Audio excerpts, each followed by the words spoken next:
Late November 602 AD. The revolt of the armies of Illyricum against the Emperor Maurice had led to the violent taking power of Phocas, the first usurpation in more than a century. Already, the new monarch would face enemies abroad and inside the empire. Initially, Phocas sought to remove a potential threat, the main members of the former imperial administration. Among them, Peter had died during the usurpation, Commentiolus was executed, and Philippicus exiled. The popular Priscus was spared and promoted to command the imperial guard. Maurice's widow and daughters were exiled to a monastery. Attacks against the Roman positions in Italy renewed. Phocas reinstated Smaragdus as exarch, who faced a combined effort by the Lombards, Avars, and Slavs. Dalmatia was ravaged, and cities in the Po Valley fell one after the other. Among Maurice's loyalists remained Narses in Mesopotamia. He rebelled against Phocas and requested help from King of Kings Khosrow II. Khosrow agreed, invaded and dispersed a local army. There was a rumor that Theodosius, son of Maurice, had survived the usurpation. Now, a man claiming to be this Theodosius was proclaimed emperor in Edessa. Just as when Maurice sent Narses to reinstate Khosrow a decade earlier, Khosrow could now justify the invasion by assisting Narses and pressing the claim of the former imperial dynasty. After an extended siege, Khosrow took Dara.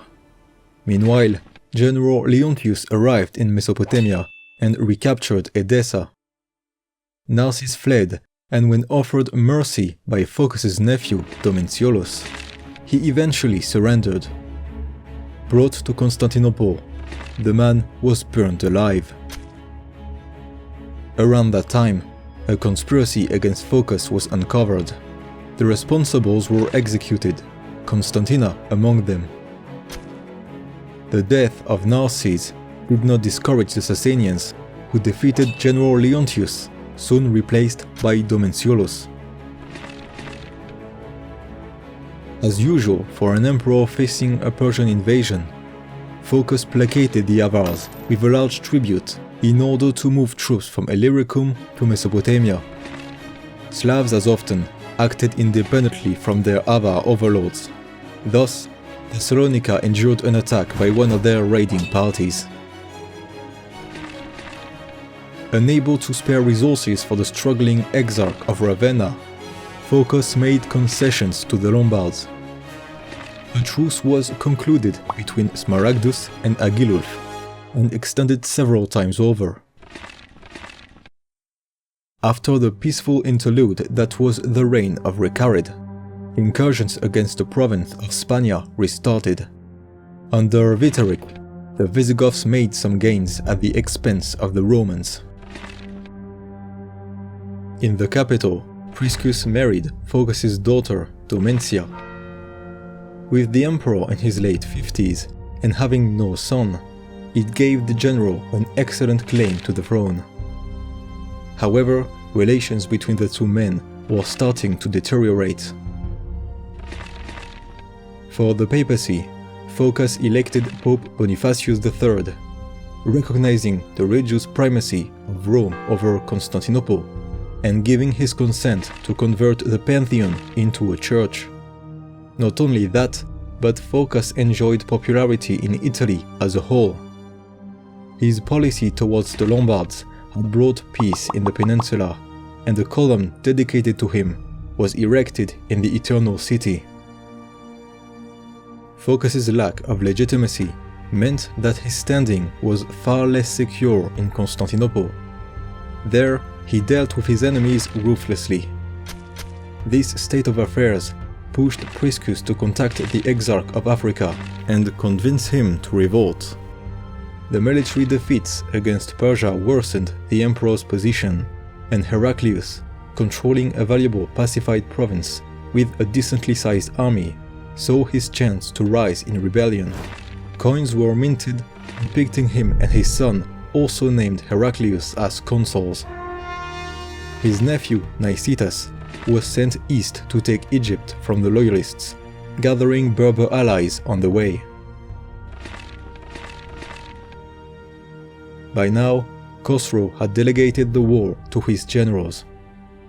In Mesopotamia, Shah-Baraz continued the progress by taking Amida. Meanwhile, in Armenia, the Romans were continuously losing ground. Shahin defeated Domitiolus near Theodosiopoli. The city surrendered, wishing to support the cause of the pretender Theodosius. With the gates of Anatolia wide open, Shahin was able to lead a raid as far as Chalcedon, just in sight of Constantinople. In Egypt, Nicetas took Alexandria and the Nile Delta, helped by the wavering loyalties of the locals. Then, a loyalist force under Bonosus arrived from the east and reversed some of the initial gains. After some more brutal fighting, the rebels were victorious and cut the grain supply to Constantinople. Defeated, Bonosus abandoned the defense of Egypt. The Jews of the Levant revolted and violence erupted in the urban centers. Phocas was in a perilous situation, facing riots and losing ground against two enemies. The Roman forces in Mesopotamia were depleted because of the revolt. Thus, the Persians pushed forward and soon occupied every city up to the Euphrates River. It was time for the rebels to make the decisive move. The younger Heraclius sailed with a fleet towards Constantinople. Phocas's supports were crumbling, and Priscus, in control of the imperial guard, was not willing to help. Time was with Heraclius, who won a naval battle near the capital and waited for the events to unfold. 2 days later, his defeated enemy was brought to him. Heraclius is said to have asked, "Is this how you have ruled, wretch?" To which Phocas replied, "And will you rule better?" After which Heraclius killed him on the spot. The pretender was crowned emperor by Patriarch Sergius and married his betrothed, Fabia, who took the name Eudocia. The news of his son's coronation spread, and the elder Heraclius passed away soon after.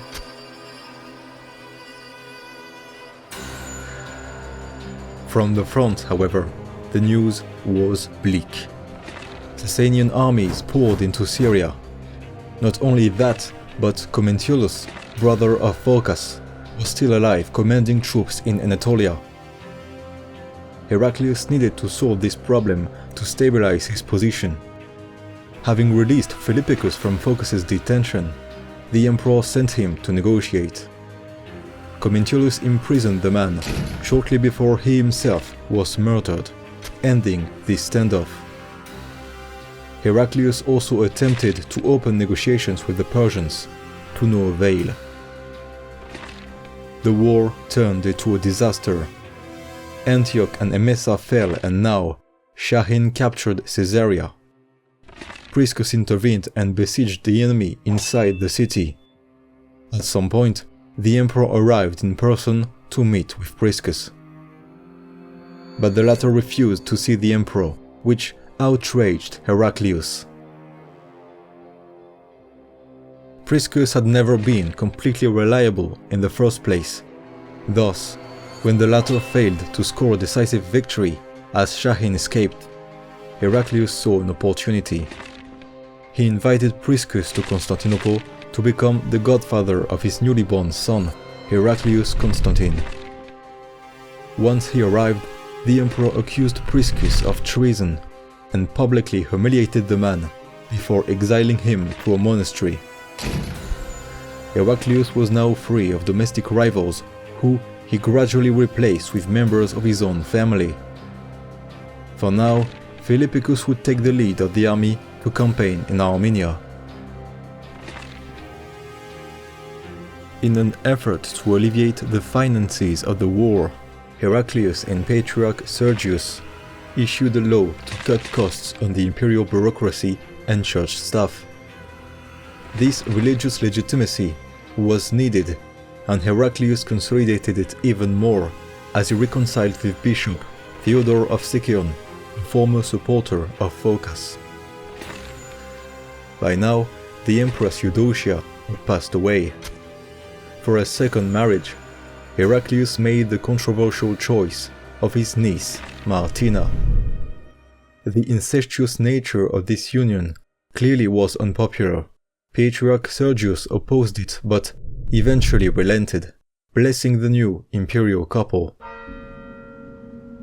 To assert legitimacy, Heraclius Constantine was crowned Augustus in the imperial palace. This year, Heraclius marched into Syria and combined his army with Nicetas' troops.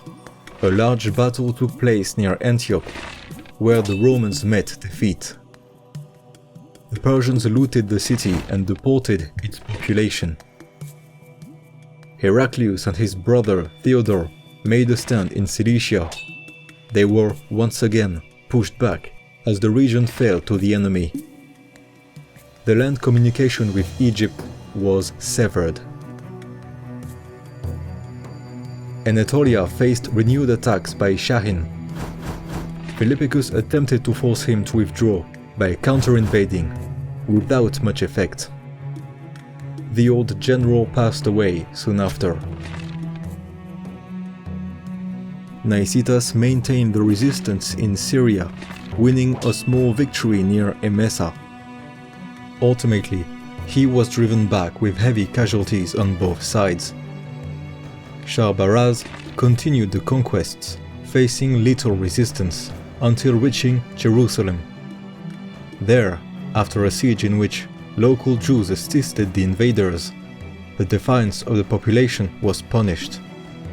According to some, tens of thousands were massacred. The Persians captured Patriarch Zacharias alongside a large number of prisoners. Crucially, the presumed relic of the true cross was carried away to Ctesiphon. The fall of the holiest Christian city was a shock to the population, its impact being comparable to the first sack of Rome in 410. The latest troop transfer to Anatolia prompted the Avars and Slavs to invade. The empire lost Salona in Dalmatia while the main fortresses of Moesia fell. Refugees fled to the fortified coastal cities, in particular Thessalonica. The latter was again besieged by Slavs and successfully defended. With imperial grip on Illyricum growing weak, the realities of Slavic presence in the region fully revealed themselves. For the exposed province of Egypt, the Sasanian invasion was only a matter of time. Religiously, the monophysites of Syria and Egypt did not recognize the official creed of Chalcedon, but there existed a schism between them. The bishops of Antioch and Alexandria met in an attempt to solve this dispute. Nicetas, willing to ignite a spirit of resistance against the Sasanians, supported this union and participated in the negotiations. Lying on the western edge of the empire, the province of Spania was not even of secondary importance to the central government. Thus, local forces were simply overwhelmed by King Sisebut, who brutally took Malacca. Heraclius could do nothing but recognize the new reality in a peace agreement, which left the Romans only in control of a few coastal cities. The Exarch John had replaced Phocas' candidate, Smaragdus, and maintained the cordial policy with Agilulf. However, late pay led his disgruntled men to kill him. Around that time, the city of Naples was taken over by rebels. While Sharbaraz conquered the east, Shahin had once again forced its way through Anatolia to Chalcedon. Heraclius wished to open negotiations, and the general agreed to let a Roman delegation travel to Persia. Khosrow, however, was still unwilling to negotiate anything. His troops seized victory everywhere they went. The diplomats were imprisoned. The war would not end there.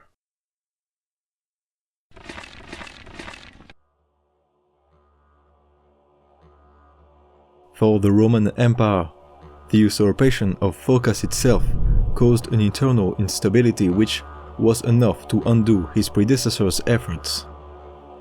The constant struggle between the new regime and members of the former administration disunited the Romans to the point that the frontier defense effectively collapsed.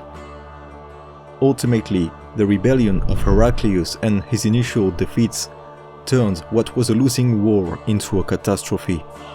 As the empire fell apart from every corner of the Mediterranean Sea, it would take a Herculean effort to restore its integrity.